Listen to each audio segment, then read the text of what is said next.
Manuel Makumbi abasangiddwa nga bafudde kiki ekyabaddeeyo bafudde kiki ekyo genda maaso.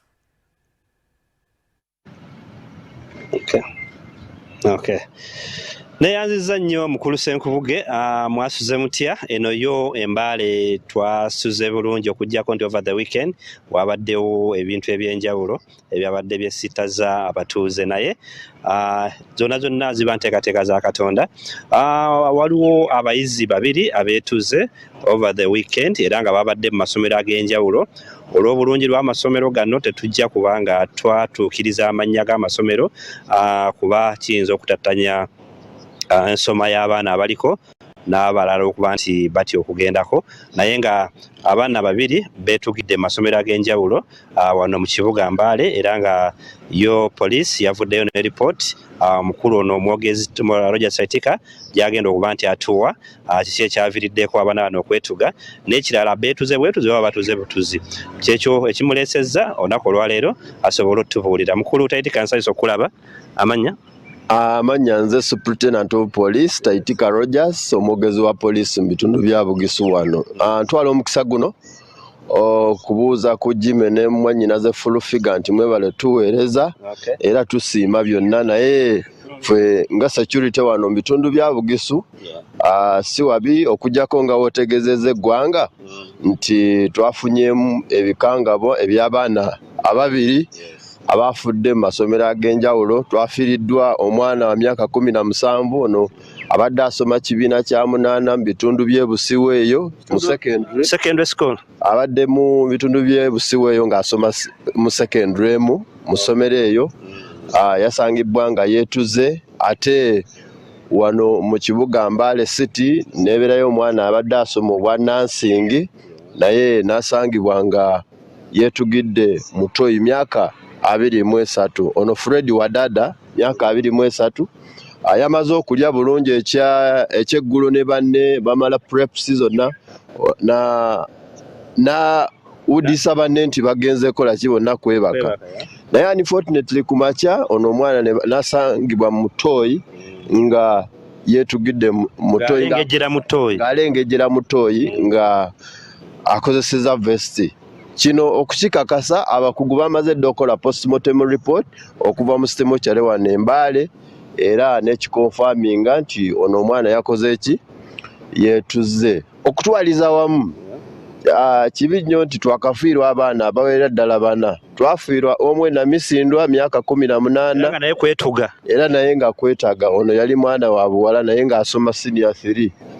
Ate ojjukira bulungi nti era wano mu Mbale mu mwezi gwa February twafiirwa omwana Fred Kiptire era naye yali asoma busawo. Kati kino kitegeeza naye yeetuga yasangibwa nga alipoota zino zonna tuzikakasa nti yeetuga oluvannyuma lw'abakugu okutukakasa nti bakola ki bano abaana beetuga. Ono muvubuka w'e Busiwu kigambibwa nti abadde anywa enjaga akwesa ebiragalalagala abazadde be olwamugambyeko n'abanga ate yabitutte bulungi.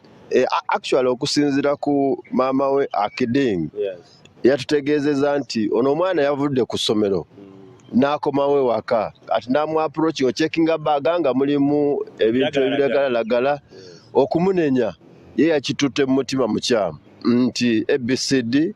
Then ku ssaawa 5 n'asangibwa ng'alengejjera mu nnyumba y'abakadde be. So ffe twagala okusaba nga security tukwataganire wamu olw'okuba nga obukosi tukola omulimu gwaffe okuyigiriza abantu ab'enjawulo naye ekisinga obukulu ba stakeholders bonna tudde wamu twongere okuttaanya ensonga eyo tuyigirize eggwanga tuyigirize abaana abato kye bateekeddwa okukola okulaba nga bategeera nti solution eteekeddwa kubeera nga bafuna solutions okusinga okusalawo obukyamu. So bannamawulire bannaddiini abakulembeze bonna ku mitendera egy'enjawulo twongere okuyigiriza abaana. Wano wembadde nga nti ndowooza bannaddiini beetaagisa okutambulako naddala mu masomero g'abaana abasoma obusawo kuba kiraze nti be basinga okwetuga. Kiki pressure babeera na nnyingi mu kusoma eyo oba kiki?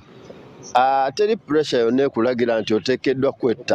Okiraba ekisinga obukulu nti woba ofunye challenge ezo zonna ez'enjawulo oteekeddwa okugoberera emitendera emituufu olabike nga okola ki oyambibwa. So twagala okukiriyalinga kino ekizze kiyitibwa nti bano abaana battibwa kati ng'ono omwana owa Nansing. Waliwo theories mpitirivu zijja nga zigamba nti oba yattibwa n'aleetebwa muno mu Nankanyi. That is not proper.